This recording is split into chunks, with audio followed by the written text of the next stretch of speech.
тамошобинони азиз, дар ин ҷа шербачаҳои ман ба тренировка рафта истоданд бо Фарҳад, бо ҷиянам. Здравствуйте.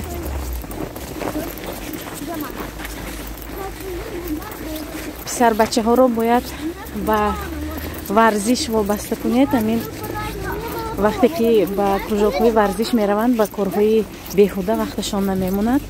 Ҳам вақте ки бо спорт машғул мешаванд, писарбачаҳо бисёр чӣ гӯям рӯҳияташон баланд мешавад.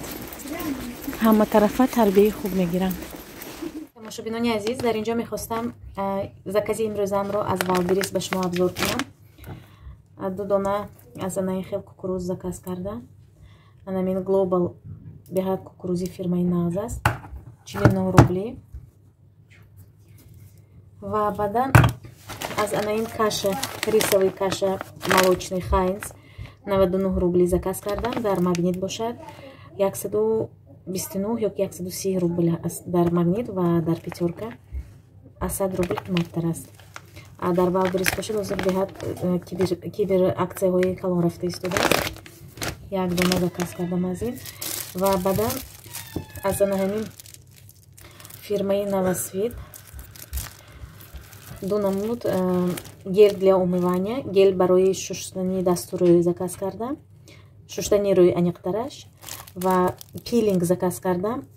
Пилинг ҳозир мекушаям.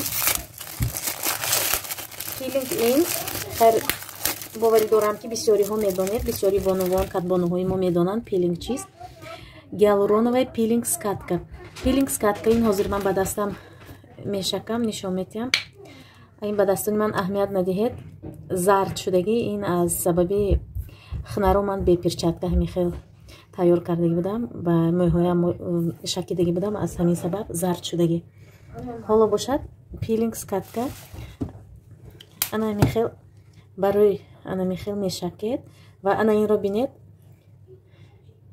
Ана ҳамин хел тоза мекунад рӯйро. Ина дидед? Ана аз дуртар мекунам. Ана ҳамин хел скатка гуфтаги гап ана ҳамин тарз як қабати пӯстро меканад гӯем. Ана бинед, ана ҳамин хел тоза мекунад. Нархаш дар Валберис 126 рубли заказ кардам. Дар Магнит косметик бошад 170 рубл. Боз дар дигар магазинҳои косметика ҳам ана ҳамин хел 150-160 рубл. Дар Валберис бошад бениҳоят бо нархи дастрас аст. Ана ин бошад гел для умывания. Ин барои рӯй. Хоҳарони азиз, ман ҳамин рӯямро як 10 сол шудагӣ ба фикрам, 10 сол ёки 12-13 сол боз ман собункатӣ намешӯям. Рӯямро ман бо анамин гел для умывания мешӯям. Гел барои рӯй шуштан. Ҳама вақт ҳамин ба забонам даст мебиёяд.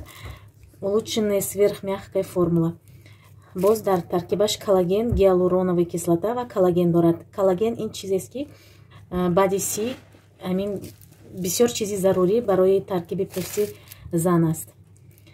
Ана ҳамин хел вақте ки пӯстҳо ожанг мешавад бо коллаген пӯстро таранг мекунад. Гӯем ҳамин бо забони оддӣ фаҳмонам. Баъд ана ҳамин пилинг скатка барои тоза кардани рӯй. Ин ҳам коллаген дорад дар таркибаш. Ана ҳамин буд хоҳарони азиз, закази имрӯзаи ман. Ягон савол бошад дар комментария нависед, ҳатман ҷавоб медиҳам ва пешакӣ мегӯям ки ман ягон хел косметолог нестам. Ман ҳама ин чизҳоро аз таҷрибаи худам ба шумо мегӯям ва яъне тавсия мекунам. дӯстони азиз, дар ин ҷо бошад субҳи рӯзи дигар аст. рӯзи шанбе, рӯзи истироҳатӣ, ҳамаи фарзандон дар хона ҳастанд ва ҳоло ман барояшон субҳона тайёр мекунам ва каме ба шумо навор кардам. марҳамат то охири тамошо кунед. лайкҳои худро ҳатман пахш кунед дӯстони азиз. дар ин ҷо бошад чӯи гармро ба кружкаҳо рехтам ва боз оби ҷӯшида хунукшудагиро мерезам ба хотири он ки бачаҳо насӯзанд. имрӯз каша напухтам дӯстони азиз. фарзандонам хоҳиш карданд ки несквик бо шир хӯранд ва ҳоло несквикро тайёр мекунам бо шир.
Ползи скорее сюда.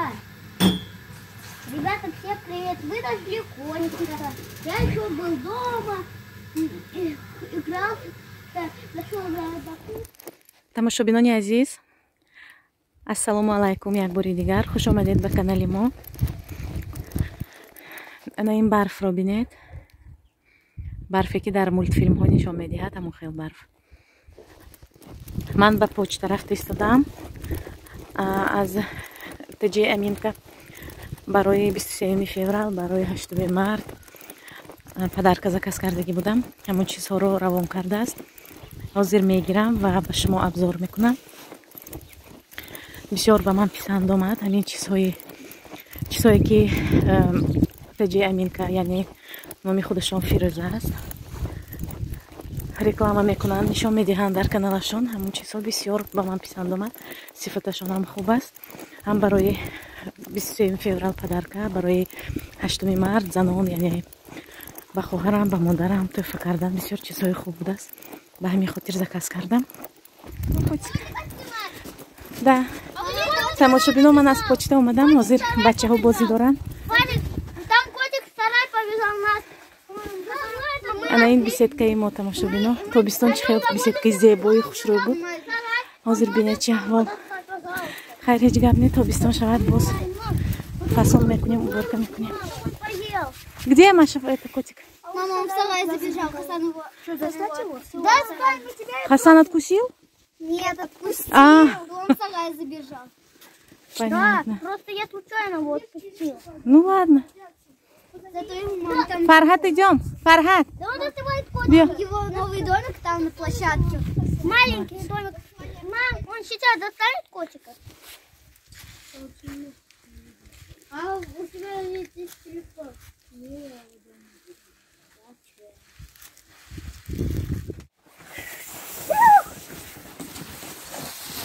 Блин, достаточно. Да он там на полке сидит.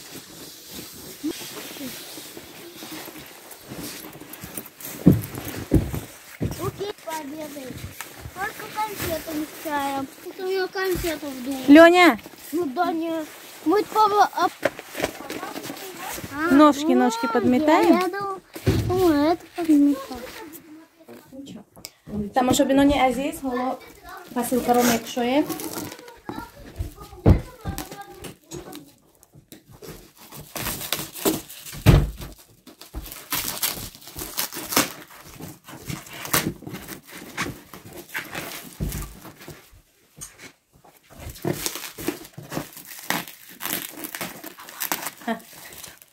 Так.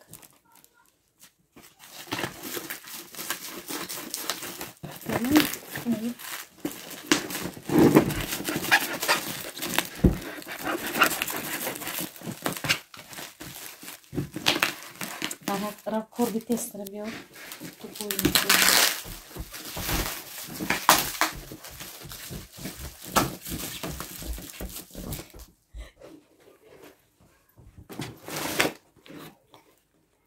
Андрей.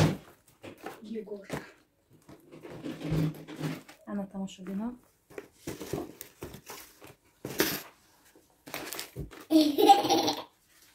ана ин барои бонувон, барои духтарон ҳамин хел набор барои 8 март. ана ин хел набор, ин абадок махровый ва 2 дона полотенца майда.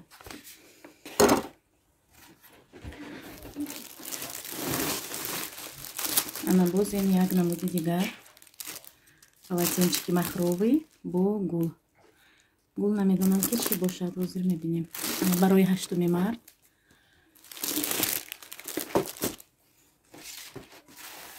баъд ана аз ин полотенце кухонный.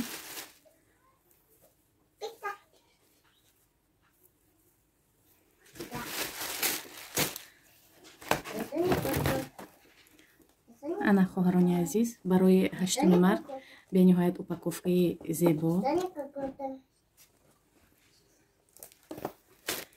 ва баъдан барои 23 феврал барои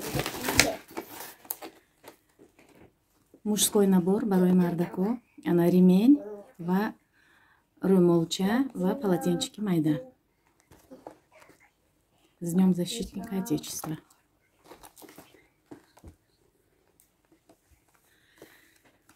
ана ҳамин хел дӯстони азиз, ҳамин буд посилкаи имрӯзаи мо.